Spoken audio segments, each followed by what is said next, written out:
Attention, cette vidéo contient un ou plusieurs spoilers, donc si jamais vous entendez ce son, vous êtes invité à regarder et il y aura un petit timecode pour vous indiquer où aller et passer au-dessus du spoiler. Merci.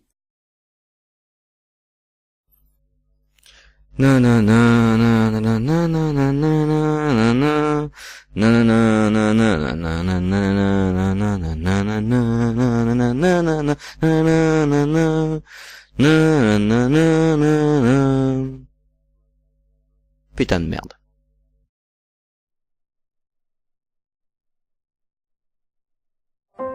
Winds in the east, mist coming in, like something is brewing, about to begin.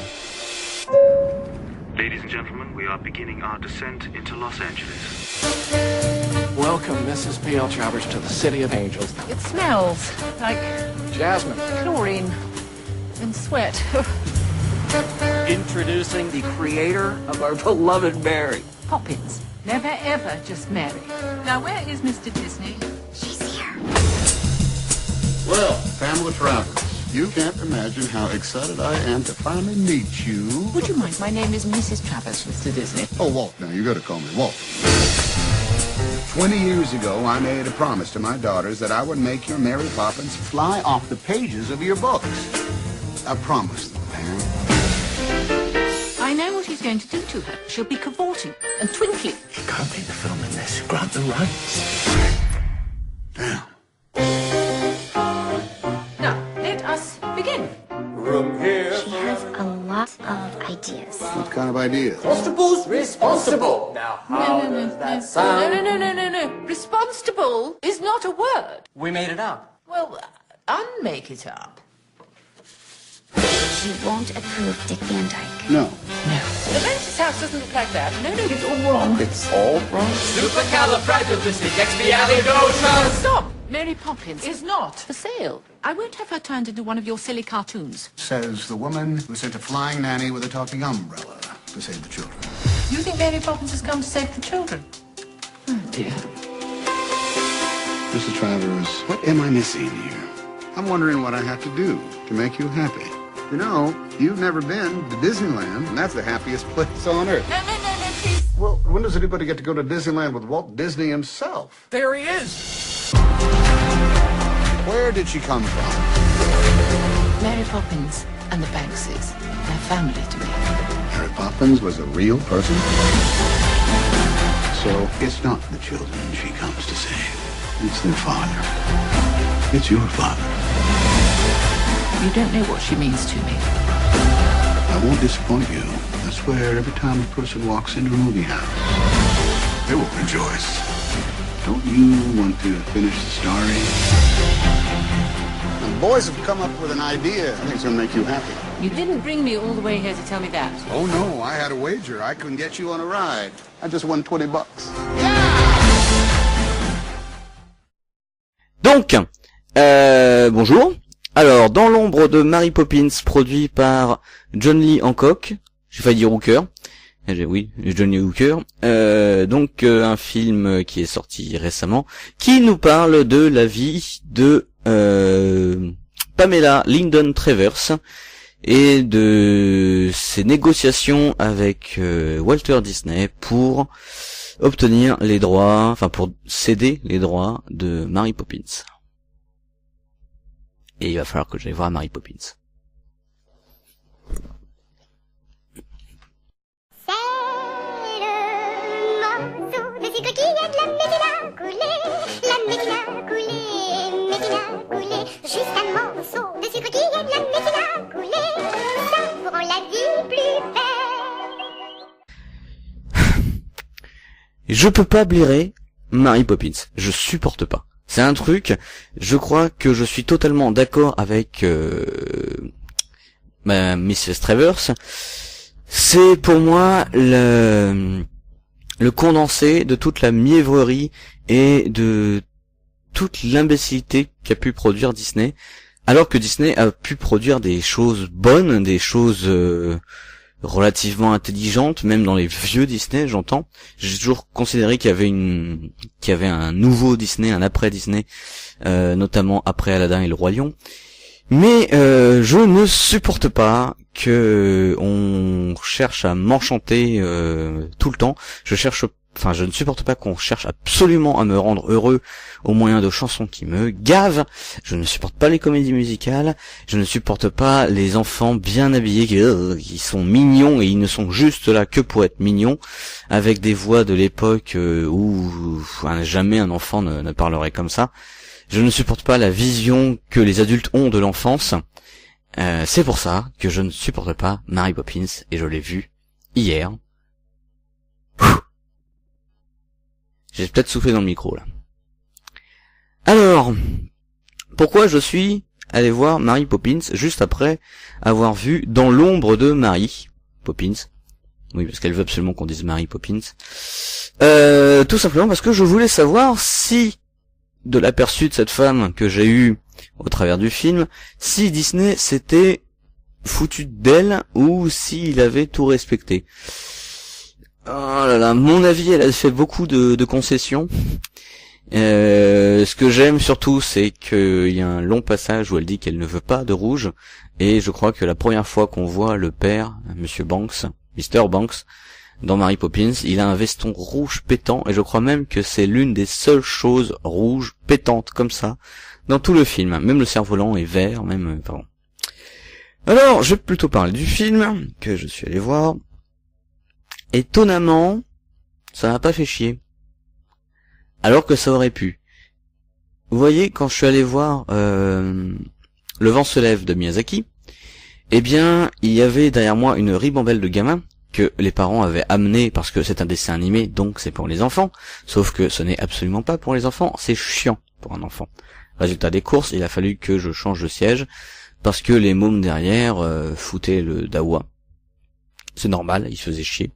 Et donc voilà. Par contre, un film comme Dans l'ombre de Mary Poppins, j'ai eu peur quand j'ai vu une maman avec 4 gamins s'asseoir derrière moi. Oh la vache, ça a pas moufté, dis donc. Bon, c'était pas les mêmes gamins, ça c'est sûr, mais l'ambiance était studieuse dans la salle, même au niveau de tous les autres spectateurs. C'est bien la première fois que je vois des gens qui restent jusqu'à la fin du générique, juste pour le plaisir de voir le générique. C'est même les mômes, hein, c'est assez étonnant. C'est bien d'ailleurs. Donc, étonnamment, ce film nous happe. Il nous prend et quelque part, on s'en fout un peu puisqu'on sait qu'il a fini par sortir le film. On sait qu'il a fini par la faire céder. Bah non, en fait, ça nous intéresse. Étonnamment, on est bien dedans. J'avais un peu peur que ce soit du Robin Williams avec le syndrome Mimi Mati, c'est-à-dire que quelqu'un arrive un peu. C'est ce que je reproche à Mary Poppins, hein, c'est que ça va pas bien, quelqu'un arrive, oh tout va bien, voilà. Mais en plus il y a des choses sur lesquelles je suis pas très d'accord, notamment sur les personnages, et je comprends tout à fait la réaction de Travers à travers de ça. Pourquoi avoir fait de la mère des enfants Winifred Banks une suffragette qui ostensiblement n'en a rien à péter de ses gosses, alors que maintenant qu'on connaît un peu sa vie, je comprends qu'elle le prenne mal, qu'elle le prenne presque comme une insulte. En fait, ce film, bon, elle est morte en 96. Ce film, je pense qu'il l'aurait jamais sorti de son vivant. Mais c'est peut-être un film pour montrer qu'ils ont compris que cette femme avait raison d'être aussi chiante, parce que effectivement, elle est vraiment chiante, elle pinaille sur des détails, mais le film est fait pour nous montrer pourquoi. C'est ça. C'est pour réhabiliter cette femme, c'est la rédemption de cette femme au travers de Disney. Faut savoir d'ailleurs, anecdote par rapport au film, Walter Disney est mort 2 ans après la sortie la première de Mary Poppins. Donc il est mort en 66. Le film Mary Poppins est sorti en 64.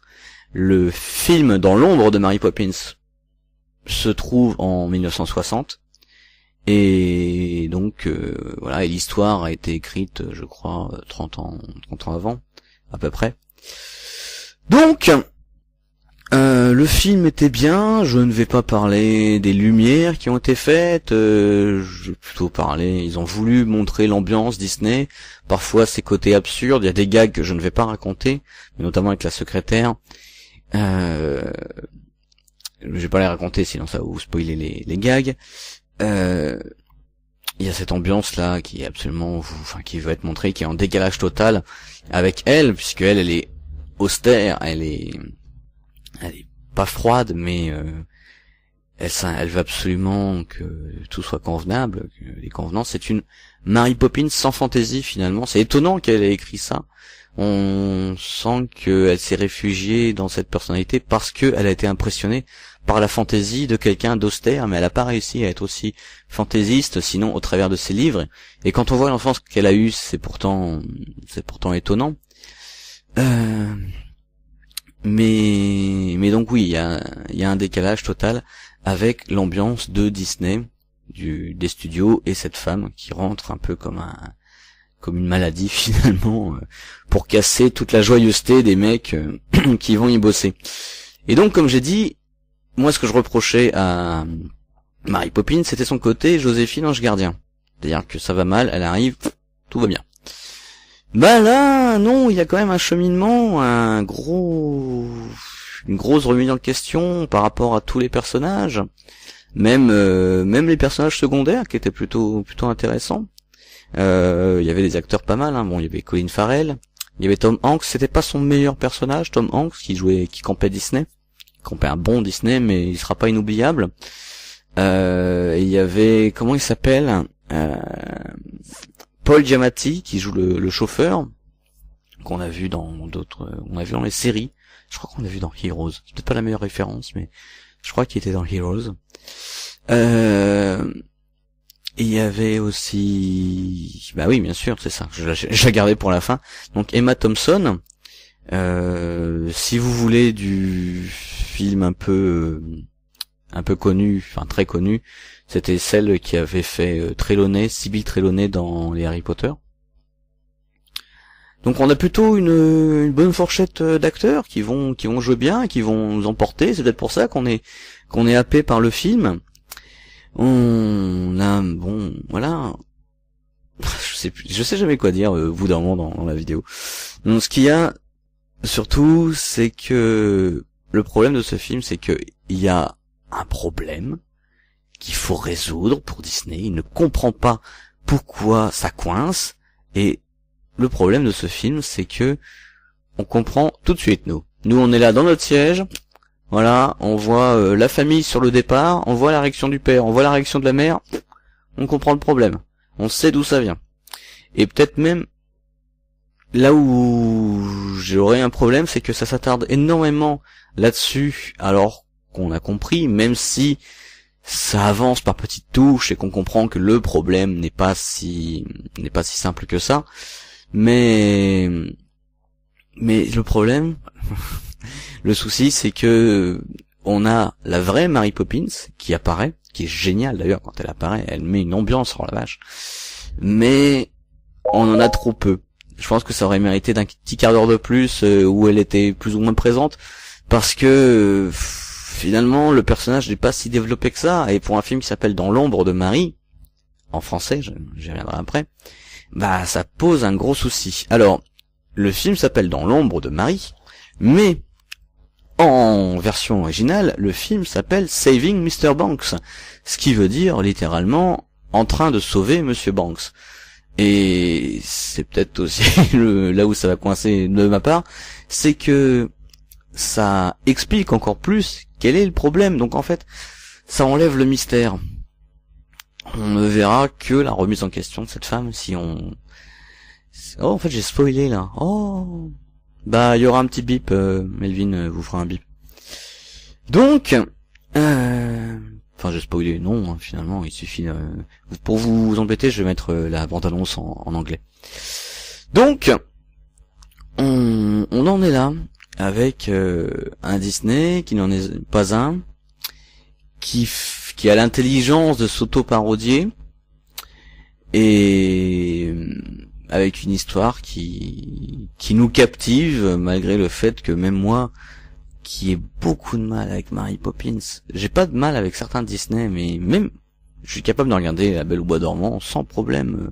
Blanche-Neige un peu moins parce que la voix m'agace, mais même des Disney comme ça je vais supporter. Mais Mary Poppins, même quand j'étais gamin, ça me gonflait.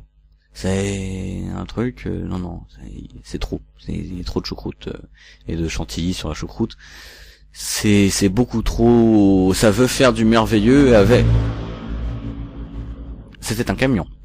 Ça veut faire du merveilleux avec des choses qui ne me font pas rêver du tout. Et ça insiste tellement sur regarde ça, c'est merveilleux, qu'il y a un rejet total de ma part, même quand j'étais gamin, par rapport à Mary Poppins. Assez parlé de moi, je vais parler de l'image. Alors, en premier constat, ils ont pris le logo d'époque pour écrire Disney. C'est marrant. Ça me fait penser d'ailleurs que dans le dernier film que j'ai vu, 300, il y avait un super logo Warner Bros qui était animé en 3 dimensions et il s'ouvrait comme des portes. Le problème, c'est que c'était mal foutu, ce qui fait que l'encadrure des portes, on les voyait se rentrer l'une dans l'autre. Il n'y avait pas de collision et ça cassait un peu l'effet 3D, c'était dommage.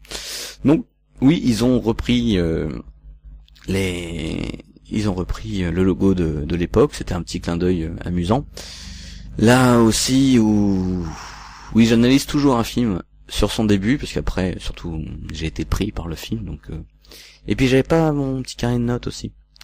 Alors, on a une longue séquence où on va la voir chez elle. Cette femme rentre dans le cadre, obligatoirement, et elle va toujours se tenir comme ça. Ça veut bien dire ce que ça veut dire, cette position. Il y a un long plan où elle a à sa droite et à sa gauche, respectivement à 30 cm, 2 énormes lampes. Elle va être toujours dans un cadre plus réduit. À un moment donné, alors que son agent circule dans toute la maison, elle va rester sagement dans l'encadrure de la porte. Elle n'est pas dans la porte, mais la caméra donne l'impression qu'elle se trouve dans son encadrure. Donc oui, au loin, elle est derrière son bureau, mais voilà. Il y a énormément de choses qui sont faites pour montrer l'esprit de cette femme. Par exemple, elle attend sa limousine. Les gens sont colorés. Et finalement, elle qui est en couleur sombre, j'avais pas vu tout de suite en fait. Il a fallu qu'elle bouge, qu'elle se déplace pour que je remarque qu'elle était là. Elle est tellement dans le décor. Alors qu'à la fin, ça y est, elle met des couleurs, mais il lui aura fallu du temps. Ce que j'ai beaucoup aimé, c'est une séquence dans l'avion où elle cherche à faire rentrer un sac trop gros dans un compartiment à bagages trop petit. Et c'est ça son problème finalement, c'est qu'elle va toujours essayer de faire rentrer des choses sans prendre la peine de comprendre où sont leurs places. Elle veut ranger, bien sûr, avec l'éducation qu'elle a eue. Mais elle est gênée par les gens. Elle est très, très désagréable. Un modèle. Mais oui, elle est gênée par les gens. Mais elle ne va pas prendre la peine d'observer et de se remettre en question, justement. C'est d'ailleurs quand on la voit à nouveau poser un sac dans le même avion, le sac est beaucoup plus malléable. Il va épouser la forme du compartiment à bagages. C'est des petites métaphores comme ça dont le film est complètement, est rempli. Donc, verdict. En fait, je suis vachement prétentieux de faire un verdict à la fin. Non, c'est mon verdict à moi. Qu'est-ce que j'en ai pensé? Si vous avez aimé Mary Poppins, allez-y. Sinon, n'y allez pas. N'allez surtout pas revoir Mary Poppins si vous n'avez pas aimé ça. Le film n'est pas emmerdant, mais ce sera pas le meilleur Disney et je ne sais pas non plus si ça mérite d'aller au cinéma. Salut!